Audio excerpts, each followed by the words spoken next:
इतकं कशाला घाबरते मोदी साहेब, मला हे कळत नाही की मतलब भाजपने इतकं चांगलं काम केलेलं आहे, इतकं चांगलं काम केलेलं आहे की 400 पेक्षा जास्त ते जिंकणार आहे. मतलब ते ग्राउंडवर येण्याच्या पूर्वी त्यांनी स्वप्न बघितलं की आम्हाला 400 पेक्षा जास्त मिळणार आहे.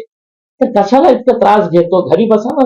इतकं उन्हात कशाला लोकांनाही बोलवतो, गाड्या पाठवून पैसे देऊन सगळ्यांना जमा करतो आपल्या भाषण ऐकण्यासाठी, आणि तोच तो भाषण आपल्या मित्रांनो, मित्रो, दोस्तो, भाइयों, बहनो, हेच असतं ना.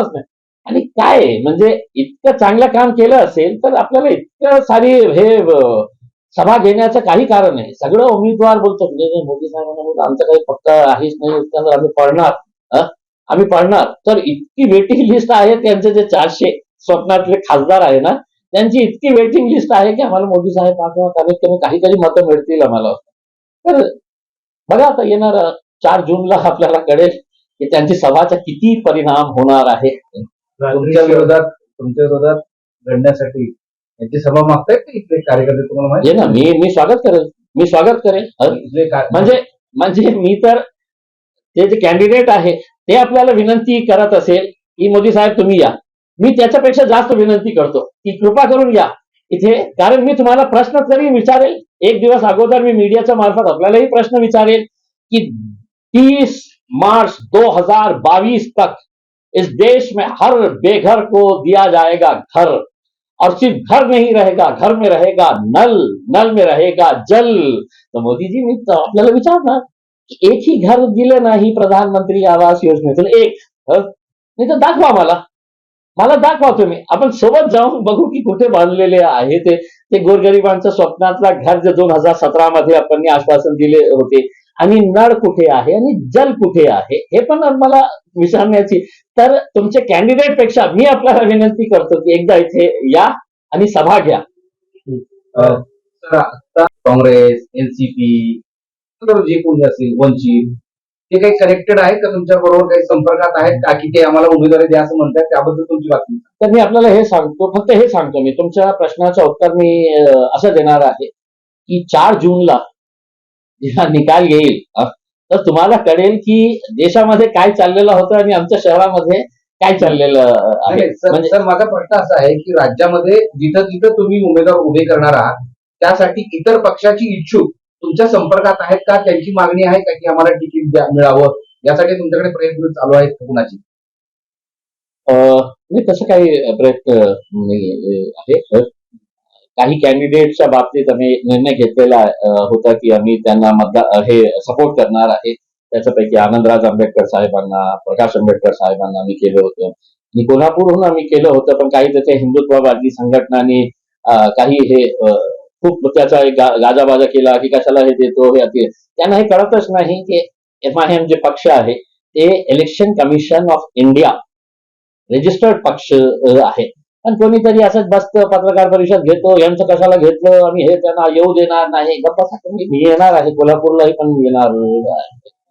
आणि हे जे तुम्ही बोलतो ना, ते फक्त चीप पब्लिसिटी साठी करतं. आम्ही निवडणूक लढण्याचा अधिकार आहे आणि जिंकलेलो आहे. तुम्ही फक्त आपल्या टाळ्या वाजवून बसत राहा तिथे. मुस्लिमांना जवळ करण्याचा प्रयत्न केला जातो असं मी 2019 मध्ये जेव्हा लोकसभेसाठी उभे होतो, तर मी सोशल मीडियावर एक पत्र लिहिले होते, ओपन पत्र होतं, त्याचं खूप मीडियावाल्यांनी त्याला कव्हर केलं होतं.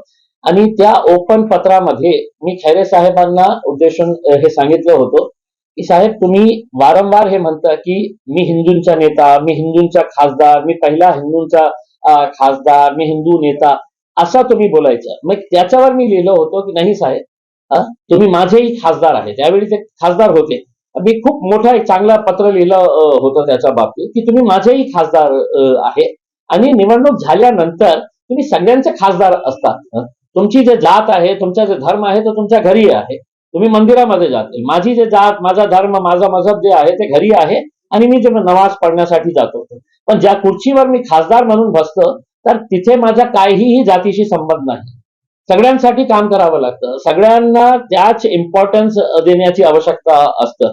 पण 40 वर्ष का होईना, एक इंग्रजीमध्ये म्हण आहे ना की बेटर लेट दॅन नेव्हर.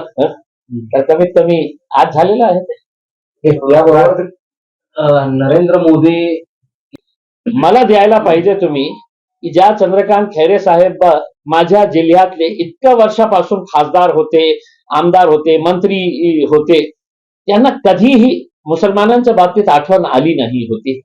हा, कमीत कमी याचं तर क्रेडिट द्यायला पाहिजे की माझ्यामुळे ते ईदगापर्यंत आले, लोकांना तिथे उभे राहून ईद मुबारकची शुभेच्छा देत होते. हे परिवर्तन कशामुळे झालेलं आहे? हे परिवर्तन याच्यामुळे झालेलं आहे की त्यांनी बघितलं की जे खासदार इम्तियाज जलील आहे ते आमच्या शिवजयंतीला येते, ते गणपती उत्सव मध्ये येते, ते हनुमान जयंतीला येते, ते दिवाळीमध्ये आपल्या सगळ्यांना विश करते, ते दसऱ्यामध्ये सगळ्यांना विश करते, ते ख्रिश्चन फेस्टिवल असू द्या, ते जैन फेस्टिवल असू द्या, ते रामनवमीच्या कार्यक्रमामध्ये येतं. मग सर्व लोकांना घेऊन जाणारा खासदार आहे याची ओळख झाली. मग त्यांना असं कळलं की बाबा आता हे हिंदू मुस्लिम काही चालणार नाही. अनेक वर्ष मी त्याचा फायदा घेऊन सत्तेमध्ये राहिलेले आहे, मला माझी स्ट्रॅटेजी चेंज करण्याची आवश्यकता आहे. म्हणून हे परिवर्तन त्यांच्याकडून आपल्याला बघायला मिळत आहे. पण असं एक आक्षेप घेतला जातोय की 40 वर्ष मी हिंदू आमदार, मी हिंदू खासदार म्हणून ओळख होती, आज मात्र मुस्लिमांना एवढं तुम्ही पण पाहिलं. बघा, मला जे भीती होती ते भीती खरं ठरत आहे की जेव्हा जेव्हा निवडणूक जवळ येईल तर त्यांचा जे अजेंडा आहे, त्यांचं जे मुख्य कॅम्पेनिंग करण्याचं जे टॉपिक असणार आहे ते जाती आणि धर्माचा.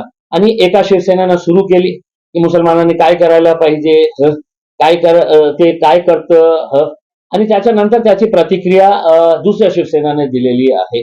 म्हणजे माझी जी भीती होती की निवडणूक जवळ आली की पुन्हा पुन्हा तोच जातीचा, तोच धर्माचा मुद्दा घेऊन आपला प्रचार कसा करता येईल, त्याची सुरुवात मला असं वाटतं की आता झालेली आहे. कारण आता 10-11 दिवस राहिलेले आहे प्रचारासाठी, म्हणून त्याचं उद्घाटन झालेलं आहे मला असं वाटतं. मी एवढंच काय त्या व्हिडिओ बद्दल तुमचं काय किंवा तुम्हाला काही त्याच्याबद्दल आक्षेप आहे का नाही तुम्ही म्हणत?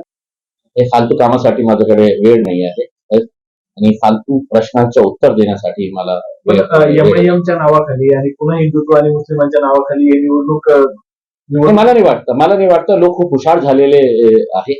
आता मी EPS 95 चे जे कमीत कमी या शहरामध्ये 70,000 EPS 95 चे सगळं सिनियर सिटीजन्स आहे, तुम्ही बाहेर जाऊन त्यांना विचारा, त्यांनी पत्र आणलेले आहे की आमच्या समर्थन इम्तियाज जलील साहेबांना. तर हे आता संपलेलं आहे, ते काळ संपलेला आहे की हिंदू मुस्लिम.